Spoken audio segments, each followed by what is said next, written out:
Alright, what's up, Instagram and YouTube? Uh, this vlog here is about John Quincy Adams. It's a book that I read.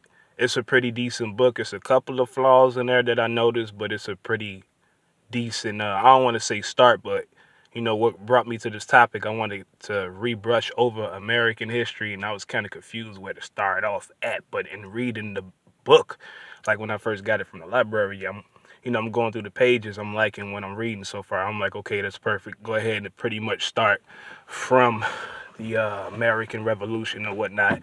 Now, it's an interesting book, and it's a lot of good ass facts in there that I didn't know about before. And then there was some other facts that inspired me. Like, for example, a guy named Marquis de Lafayette. He was a French general or whatnot.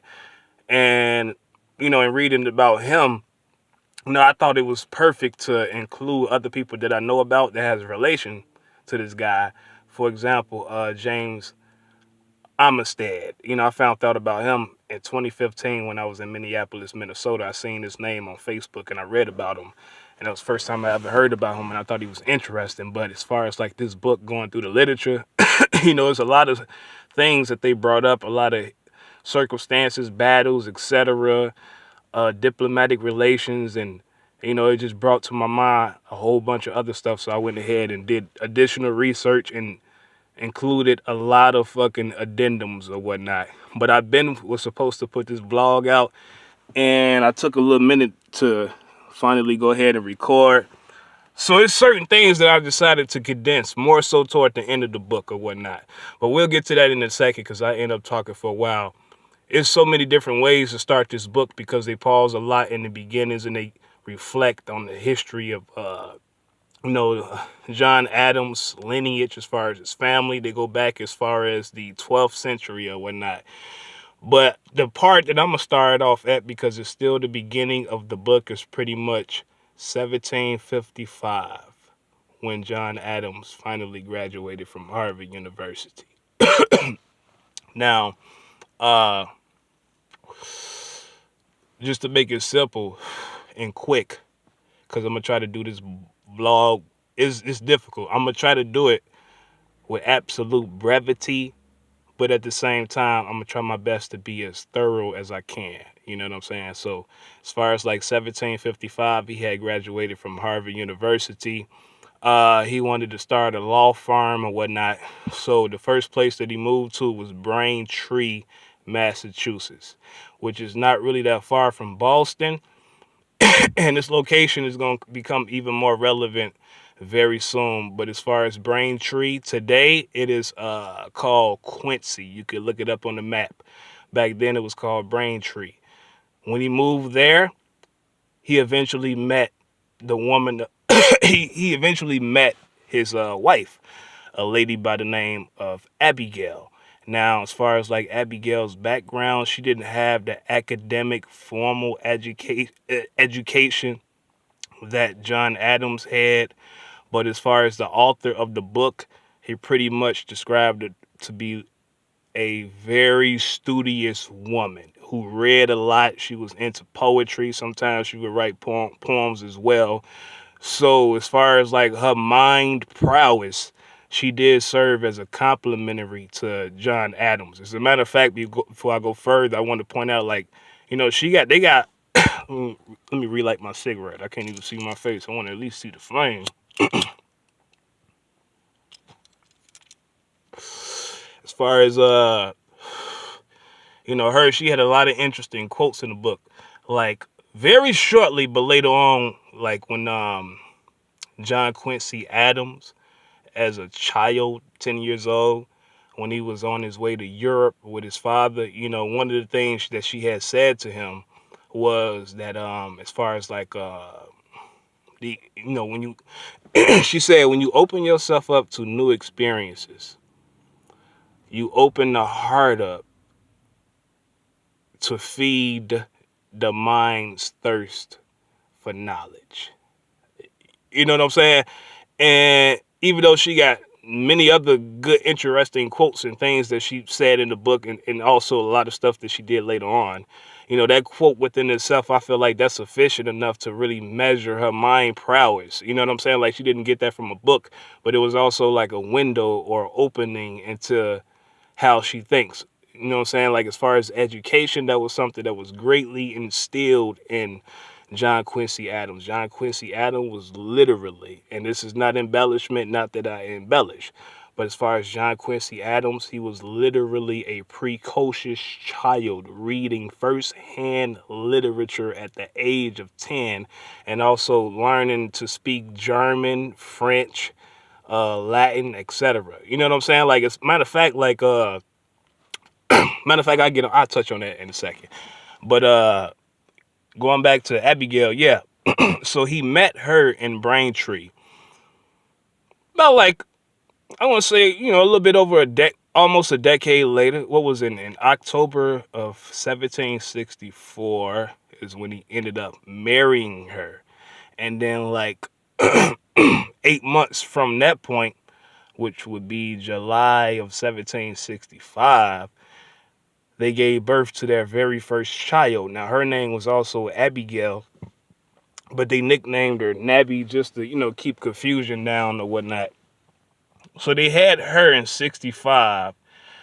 And then the very next year, actually 2 years later, they had their second child. Now, this is when they had John Quincy Adams. He was born in July of 16. I'm losing my voice. He was born in July of 1767, excuse me. But I didn't want to skip over 66 because as far as John Quincy, or John Adams, actually, he had a cousin by the name of Samuel Adams. This guy turns out to be a very important character. Why? Because during this whole period, right, you had like this, you had the great anti-British sentiment that was going on at the time, and it wasn't just going on in the state of Massachusetts, but as far as like I guess you could say the center of it, where it was most fermented at, as far as like, stoking the emotions of the people and try to bring awareness to the unfairness in terms of British practices and stuff like that. That was going on during that time in Boston or whatnot. And, you had an organization called the Sons of Liberty. They had existed for a nice little time period as well. And the reason I didn't want to skip over 66 is because, one of the major acts that was, or laws that was put in place, that was important at this time because it was a reflection of, I guess you could say extra shit, just to keep it real simple, on the part of the British, the Stamp Act. They basically put a tax on all paper, whether it was magazines, covers, whatever the case, whatever it may have been. As long as it was produced on paper, you had to pay a tax, but it couldn't be like the money produced within, the American colonies at the time. It had to be British printed money made on the same exact paper material that British money or currency at the time was printed on, and it also had to have a British stamp on it. So that caused a big ass uproar as far as the Sons of Liberty. That was one of the things that they protested again. But they actually ended up successful in that year, 1766.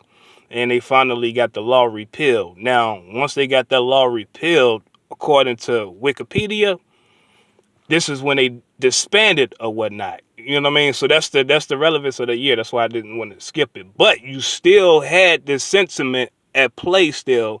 And even though they disbanded, you had other people and other factions that would still use the name. So like, I'm going to say around 1768, right? A year after John Quincy Adams was born, that's when his father and his mother finally moved their family to Boston, in the heart of where this whole conflict is really taking place at or whatnot. Now, as far as that same exact year, you know, Samuel Adams, that's when he wrote something called the Massachusetts Circular Letter. And again, what I just described as far as like, the movement against the British at the time, he was pretty much bringing more awareness to it, but also calling for action at the same time. The language was threatening to the point where, the British felt like, they needed to have a police presence in the city at the time. So during that same year, that's when they stationed a British force there. And, being that you had this great quarreling going on at the time, it just basically exacerbated everything. It made it worse. So a lot of times, it's kind of like you got your own crib or you got your own space on your own residency. Just say like you're a college student or something, and or whatever, you live jointly with somebody else, and then you got a third party or a fourth party or whatever the case. They may come over. You might not really like this person. You can't stand them, but for whatever reason, they have to come over and they're gonna be there in your space for a whole week. So you feel like you got somebody down your back. You feel like your privacy is invaded. This is, this is basically how those people felt in Boston at the time. So of course, throughout that whole little 2-year period, you had little skirmishes, I'm sure. But as far as the one that became known throughout history that really put events into motion as far as the American Revolution, it was on May the 5th, 1770, 2 years later. People, they, would provoke the troops or whatnot. Things got a little bit too serious because the people started throwing rocks and things like that. And the soldiers felt like they were in a position to where, they had no choice but to defend themselves. Kind of like that movie, I forget the name of it, but I remember the scene. With Samuel Jackson, I believe. And he was on top of a roof. I forget the name of the movie, but they were in Iraq, I believe. And people were throwing rocks at them, and he was trying to take cover. And then eventually Samuel L. Jackson gave the order to go ahead and shoot the people down. Even though they were on the roof at a higher position, they was getting pummeled with rocks, and they claimed he was being shot at or whatnot. So he finally gave the order to shoot the people down.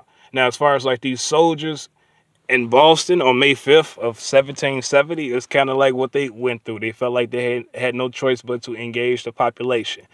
And 2 people ended up getting killed. Now, this is interesting, right? Because like at this time, the governor of, I believe the governor of Massachusetts his name was Thomas Hutchinson, right? And, based on certain articles, he was kind of perceived as a pacifist in a sense or whatnot. But as far as like, this incident that occurred, he immediately did have all of those soldiers arrested. And again, like I said, 2 people died. Crispus Attucks and then another guy. Well, they didn't really name the other guy that died, but Crispus Attucks was one of those people that died. You already know, like, he's one of the people he's like the first people killed during the American Revolution, basically, and he was black. Even though, more than likely the crowd did provoke those events, but all of the soldiers got arrested. Now, this is what's interesting about it, right? The commander at the time, I don't want to get his name correct. I believe it is Thomas Preston. He was arrested, but he was defended by John Adams. The governor, he wanted the trial to be so fair, you know what I mean? Because like I say, the tensions that had already boiled over and was still boiling, he wanted it to be so fair that he decided to have a neutral trial, basically have a trial in a fair location on the farm somewhere, and then have John Adams defend him as well as one of John Adams's cousins, a lady by the name of Josiah Adams. She was a lawyer also. So they ended up defending the soldiers or whatnot. And, Thomas Preston, he got acquitted of murder. Basically only 2 people got convicted. All right. The first guy, his name is Hugh Montgomery. Now, this is what I find interesting about him. He was actually pointed out by multiple witnesses, according to Wikipedia, as the person who killed Crispus Attucks. Another guy, his name was Thomas Kilroy, if not John Kilroy. I'm going to go with Thomas. I believe his first name was Thomas as well. Thomas Kilroy. He was another person that was found guilty, but they were found guilty of manslaughter. Well, was it? Yeah, of manslaughter, which caused them to face a lesser penalty rather than being hanged, because they also claimed some, when I was reading this on Wikipedia, they said something about like how they claimed clergy, basically something religious or whatnot, but both of them ended up getting burned on their thumbs with hot iron with the shape of an M, which means murderer. So that was pretty much the punishment of them. That's it. Now, after the trial was over, everything kind of calmed down. Everything went back to normal because the soldiers got recalled. And at the same time, this is when John Adams decided to move back to Braintree. Now, 2 years following this, well, actually, I want to say,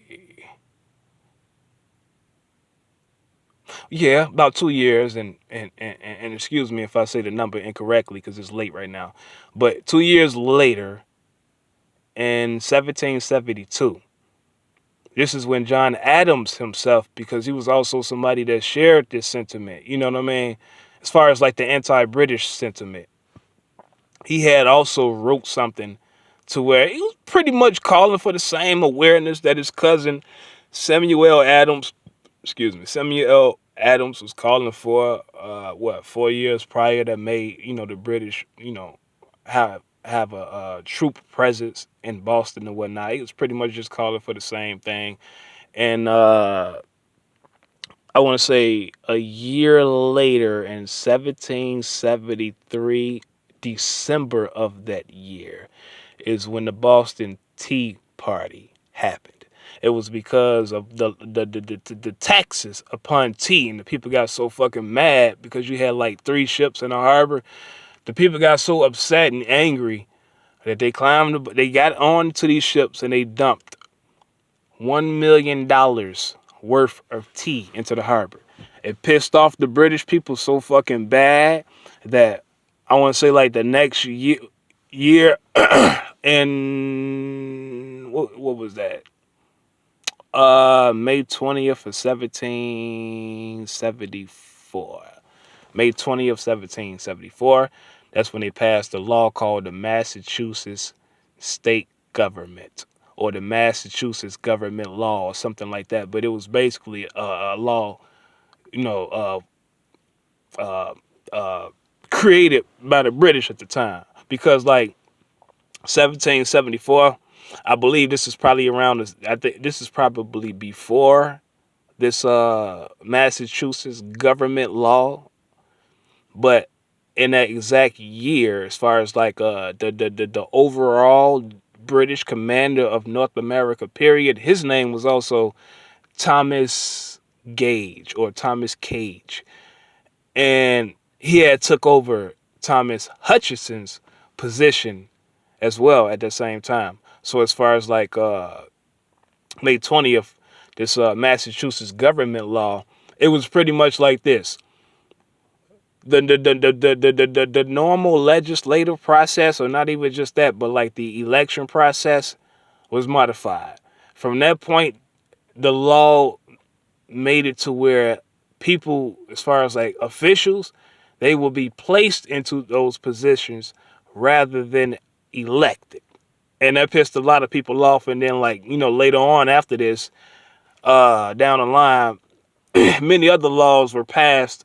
But as far as like the description of these laws, taxes, etc., on people's property, taxes on people's properties and all this type of stuff, it was collectively referred to as the intolerable acts or whatnot. So then later on after that, I want to say around September of 1774, that's when the first excuse me, the first Continental Congress met or whatnot, and this was in September. And their meetings lasted up until October or whatnot. And it is claimed that not too much was achieved or whatnot. But one of the things that they did adopt was something called the Suffolk Act. And it was really nothing but just a protest that, people in general, as far as like the Continental Congress, it was a protest that they ended up adopting, because during this whole little conflict that's going on, is where it's leading to a fight. It's already like a revolution going on right now. You know what I'm saying? So as far as like the Continental Congress, they were organized as a collective to be like the representatives overall of all of the colonies, pretty much. You know what I'm saying? Because Boston, as far as like when it's Tea Party, when the Boston Tea Party happened, only like 2 months after that was when the city of Boston was declared in a state of emergency. That was in February of 1774 as well. You get what I'm saying? And they had it. They also had it to where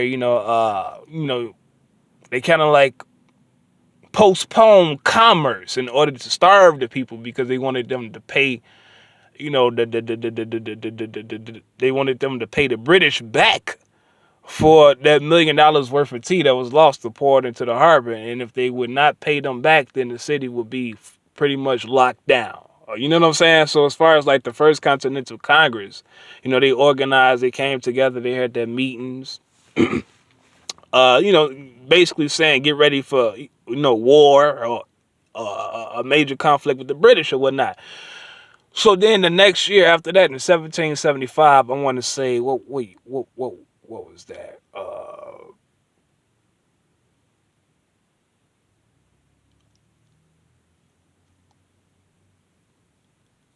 Actually, I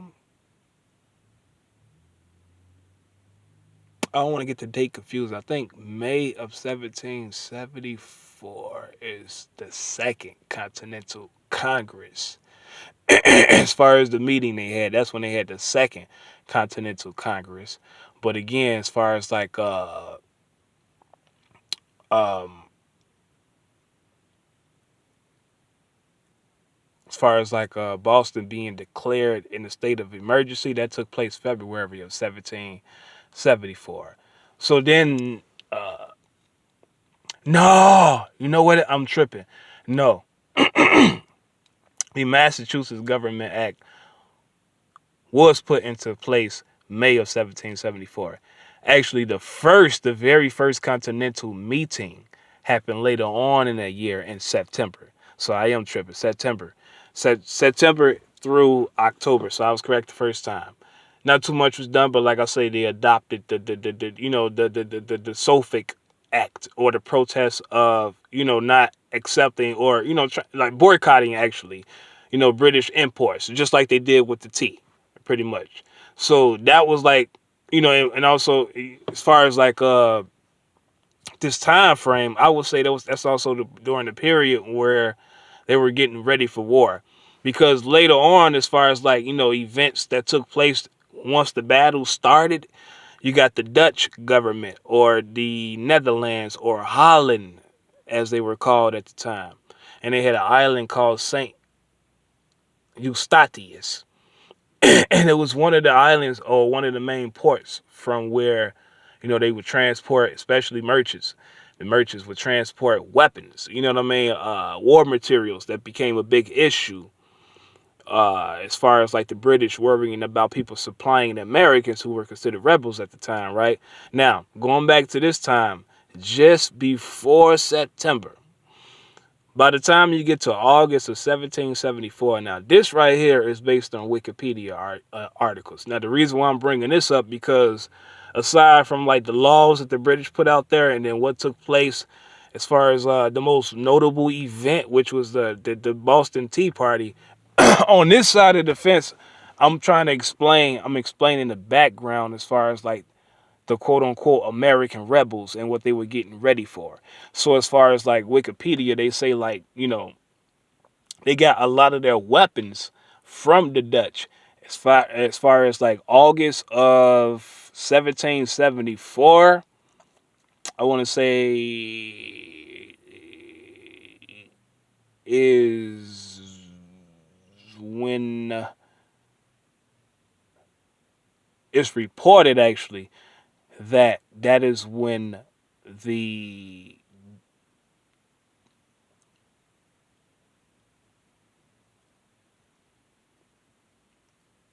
Dutch, through St.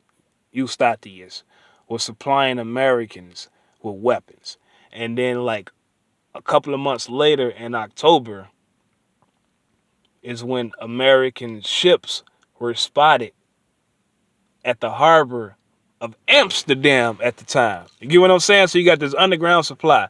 Now, the British at the time was pretty upset about that, and that was something that they worried about, which caused them to finally attack St. Eustatius later on as well. I'll get to that in a little bit. But as far as like this time frame, these are like the backdoor mechanisms that's going on as far as where these rebels are getting some of their weapons from, the quote-unquote American rebels or whatnot. So September, you got in the midst of that, as far as September of 1774, that's when you got the first Continental Congress. Now, the following year after that, they had their second one. Now, I believe that one was in, let me see.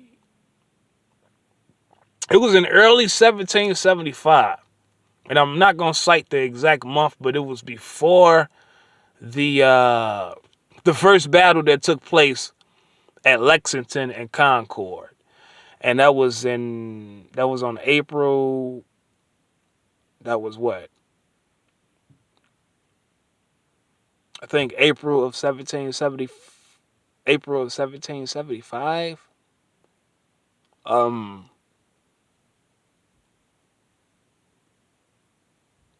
Yeah, April 19th of 1775. That's when that first battle took place, because Lexington and Concord, when you look at the map, right, like I was talking about, like Braintree, Braintree is basically at the northeastern coast of Massachusetts, right? And it also, borders the Massachusetts Bay. You finna leave? Yeah. Hey, you coming back this way? Yeah, police right there. Hurry up. Wait, you coming back this way? Yeah. No, I'm saying, I'm thinking like, shit, I could just keep on talking and then I could just keep on talking. You know what I'm saying? I'm trying to get as much of this. Yeah, I'm turning it down. You're going to have to get in the back, Cheyenne. Alright. Hold on, y'all. I'm trying to do this all in one scoop. Let me pause. Back, but you gonna... Alright, y'all, I'm back. My bad, I had to become a part of a joyride to the store. But I was talking about the first battles of Lexington and Concord that took place on April 19th of 1775. But there is a correction that I want to make real quick instead of just putting it as a header. As far as like Boston being declared as being in a state of rebellion, that happened actually in February of 1775, actually, just before the first major battle. But going back to the Battle of Lexington and Concord. Now, it had took place on the 19th. I know, like, the night before, Paul Revere, for example, he was supposed to have been a spy. Him and another guy, they went to Boston. They seen what was going on, and they rode back to inform the militiamen, the American militiamen, of what the British had planned, which was to attack Lexington and Concord that morning. And the reason why they wanted to is because I'm going to go ahead and say suspicion. They had a great suspicion. Well, they knew that the Americans, that, there was weapons being stored at Concord. Again, this is 1775, right? April 19th. Keep in mind that, almost a year prior, but just in August of 1774 and October of 1774, the British had intel that the American rebels was receiving weapons, definitely from merchants of the Netherlands at the time. So as far as going back to this battle, that was like one of the main reasons for this mission. They wanted to paralyze the Americans and strip them of their weapons and whatnot. So early that morning, they said like just when the sun was rising at Lexington, that's when the first shots was fired.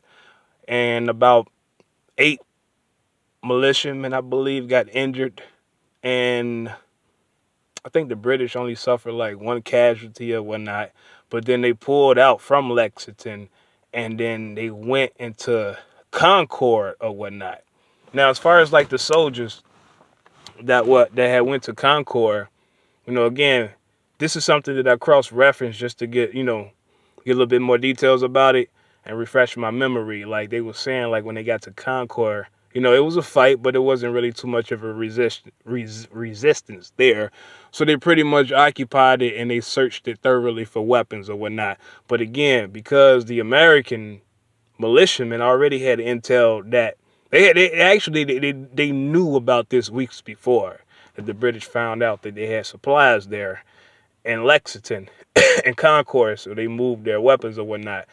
But as far as like the British, after they got done thoroughly searching it or whatnot, they left Concord. When they finally left Concord, that's when they attempted to make it back to Boston. And on their way of attempting to make it back to Boston, that's when, you could basically say flanks from many different directions, many different towns start, heading in the direction of the British at the time. Now, going back to the book, at this point in the book, Abigail and John Adams are sending, messages back to each other, back and forth. They're writing letters back and forth. Abigail is with the children at this point, taking care of the kids. John Adams is like, on the political side in the midst of the fight, but more so on the political side. So like, as far as like this whole episode of all of these different factions, militiamen factions coming from multiple directions, trying to, gun the British down or whatnot before they get to Boston, a lot of them came from Braintree as well. Now, as far as the map, this is what I was going to try to explain. Damn, hold on, my cigarette going out. I don't like that shit. Now, as far as the map, this is what I was going to explain before, I had to pause my phone. When you look at the map, all of this is on the northeastern end of Massachusetts, pretty much. And all of these towns, well, for sure, Boston and Braintree, you know what I'm saying? They kind of like border the Massachusetts Bay or whatnot. But when you look at the map, look at it like visually like this. Okay, at the northeastern end, you got Lexington and then you got Concord. They're right next to each other. So you go further south, I want to say about 16 miles, I believe that's the distance.